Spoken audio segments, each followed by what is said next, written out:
ഇന്ന്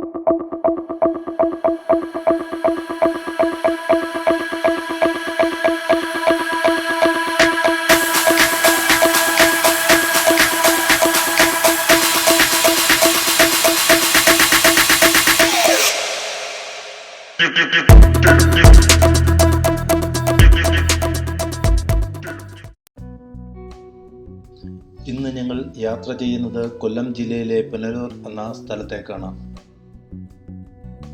മനോഹരമായ നിരത്തിലൂടെയുള്ള യാത്ര കുളിർമയുള്ള അനുഭവങ്ങളാണ് ഞങ്ങൾക്ക് ലഭിച്ചത്. തലയെടുപ്പോടെ ഉയർന്നു നിൽക്കുന്ന കുന്നുകളും പാറക്കൂട്ടങ്ങളും തലകുനിച്ച് തണൽ നൽകി നിൽക്കുന്ന വലിയ വൃക്ഷങ്ങളും ഞങ്ങളുടെ യാത്രയെ ലളിതവും സുന്ദരവുമാക്കി തീർത്തു. മലകളും പുഴകളും അരുവികളും നിറഞ്ഞ ഭൂപ്രകൃതിയിലൂടെ സഹ്യനെ തൊട്ടുതഴുകി ഞങ്ങൾ യാത്ര തുടരുകയാണ്. പശ്ചിമഘട്ട മലനിരകളുടെ താഴ്വാരങ്ങളിലൂടെയുള്ള NH 744 കൂടെയാണ് ഞങ്ങൾ ഇപ്പോൾ യാത്ര ചെയ്യുന്നത്. വർണ്ണനാതീതമായ പ്രകൃതി ഭംഗി ഒരുക്കിയാണ് പുനലൂർ ഞങ്ങളെ സ്വാഗതം ചെയ്തത്. ഇത് Ottakkal view point. Punalur Thenmala eco ടൂറിസത്തിന്റെ ഭാഗമാണ് ഒറ്റയ്ക്കൽ വ്യൂ പോയിന്റ്. ഇവിടെ നിന്ന് നോക്കിയാൽ വലിയ മലനിരകളും ജലാശയവും ചെക്ക് ഡാമും കാണുവാൻ കഴിയും. 1996 ജലസേചന മന്ത്രി ബേബി ജോൺ ആണ് ഈ വ്യൂ പോയിന്റ് ജനങ്ങൾക്ക് നൽകിയത്. മനോഹരമായ ഈ പ്രദേശം തെന്മലയുടെ കവാടം എന്നും അറിയപ്പെടുന്നു. വശ്യ സുന്ദരമായ ഈ ദൃശ്യങ്ങൾ കാണുവാനും അനുഭവിച്ച് അറിയുവാനും ധാരാളം വിനോദസഞ്ചാരികൾ ഇവിടെ എത്തുന്നു. ഞങ്ങൾ യാത്ര തുടരുകയാണ്. ഒറ്റയ്ക്കൽ വ്യൂ പോയിന്റിൽ നിന്ന് കുറച്ചു മാറി ഒരു തടാകം ഞങ്ങൾ കണ്ടു. അതിമനോഹരമായ ദൃശ്യം. ചില പഴയകാല സിനിമകളിലെ ദൃശ്യങ്ങൾ ഓർമ്മ വന്നു. മനോഹരമായ തടാകത്തിന്റെ തീരത്ത് ഞങ്ങൾ കുറച്ചു നേരം വിശ്രമിച്ചു.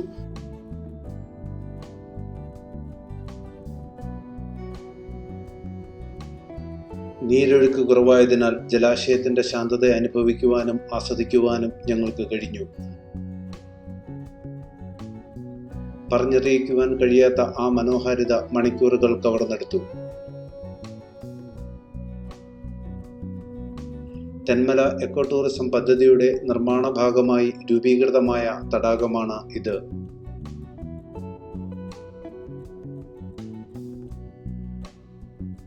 പ്രകൃതി ഒരുക്കിയിരിക്കുന്ന വർണ്ണ വിസ്മയ കാഴ്ചകൾ കണ്ട് അതിനെ ഭംഗിയായി മനസ്സിലാക്കി ഞങ്ങൾ തെന്മല ഡാമിന്റെ കാഴ്ചകൾ കാണാൻ യാത്ര തിരിക്കുകയാണ്.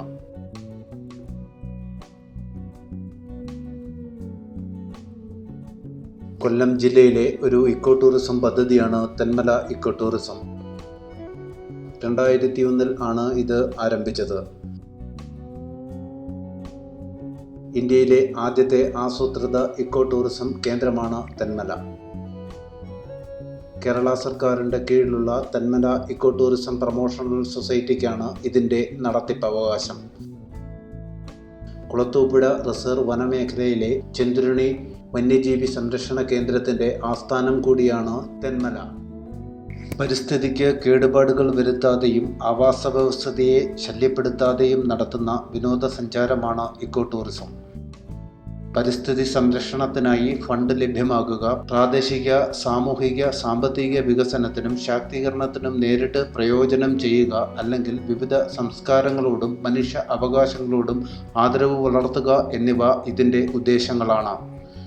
സാധാരണയായി പരിസ്ഥിതിയിലെ ബയോട്ടിക് ഘടനകളുമായുള്ള ഇടപെടലുകളാണ് ഇക്കോ ടൂറിസം കൈകാര്യം ചെയ്യുന്നത്. സാമൂഹിക ഉത്തരവാദിത്തമുള്ള യാത്ര, വ്യക്തിഗത വളർച്ച, പരിസ്ഥിതി സുസ്ഥിരത എന്നിവയിൽ ഇക്കോ ടൂറിസം ശ്രദ്ധ കേന്ദ്രീകരിക്കുന്നു. പരിസ്ഥിതിയിൽ മനുഷ്യരുടെ സ്വാധീനത്തെക്കുറിച്ച് ഒരു ഉൾക്കാഴ്ച വിനോദസഞ്ചാരികൾക്ക് നൽകുവാനും നമ്മുടെ പ്രകൃതിദത്ത ആവാസ വ്യവസ്ഥയെക്കുറിച്ച് കൂടുതൽ വിലമതിപ്പ് നൽകുവാനും ഇക്കോ ടൂറിസം ഉദ്ദേശിക്കുന്നുണ്ട്. ഇത് തെന്മല അണക്കെട്ട്.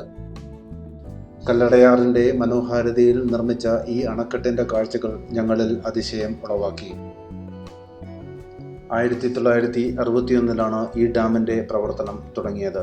കേരളത്തിലെ ഏറ്റവും വലിയ അണക്കെട്ടിൻ്റെ കൗതുക കാഴ്ചകൾ പകർത്തുവാൻ ഞങ്ങൾ യാത്ര തുടരുകയാണ്. ഡാമിനോട് ചേർന്ന് ഇക്കോ ടൂറിസം പദ്ധതിയുടെ ഭാഗമായുള്ള വിനോദസഞ്ചാര കേന്ദ്രത്തിലാണ് ഞങ്ങൾ ഇപ്പോൾ നിൽക്കുന്നത്. മനോഹരമായ നല്ല വൃത്തിയുള്ള സ്ഥലം. ഇംഗ്ലീഷ് സിനിമകളെ വെല്ലുന്ന ദൃശ്യഭംഗി ഞങ്ങൾക്ക് ഇവിടെ നിന്ന് ലഭിച്ചു.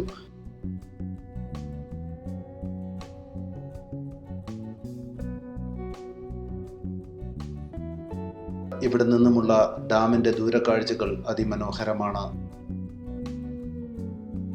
ഡാമിനോട് ചേർന്നുള്ള തൂക്കുപാലം കാണുവാനായി ഞങ്ങൾ യാത്ര തുടർന്നു.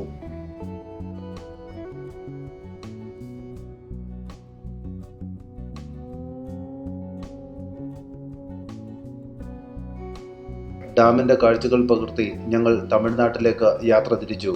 വഴിമധ്യേ പുനലൂർ ചെങ്കോട്ട റെയിൽവേ പാതകളുടെ കാഴ്ചകൾ ഞങ്ങളിൽ അതിശയം ജനിപ്പിച്ചു. 1873 ഈ റെയിൽവേ പാത നിർമ്മിക്കപ്പെട്ടത് എന്ന് പറയപ്പെടുന്നു.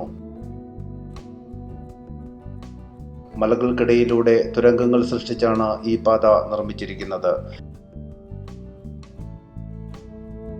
കേരളത്തിലെ തന്നെ ഏറ്റവും പഴക്കം ചെന്ന റെയിൽവേ പാതയാണ് ഇത്.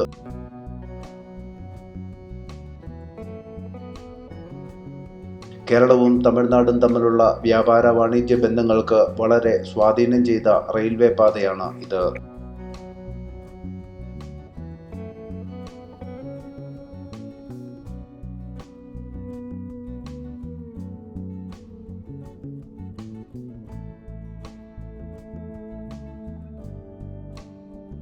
പച്ചവിരിച്ച പുനലൂരിൻ്റെ ദൃശ്യഭംഗി ഒപ്പിയെടുത്ത് ദ്രാവിഡ മണ്ണിലേക്ക് നിങ്ങളോടൊപ്പം ഞങ്ങൾ യാത്ര തുടരുകയാണ്.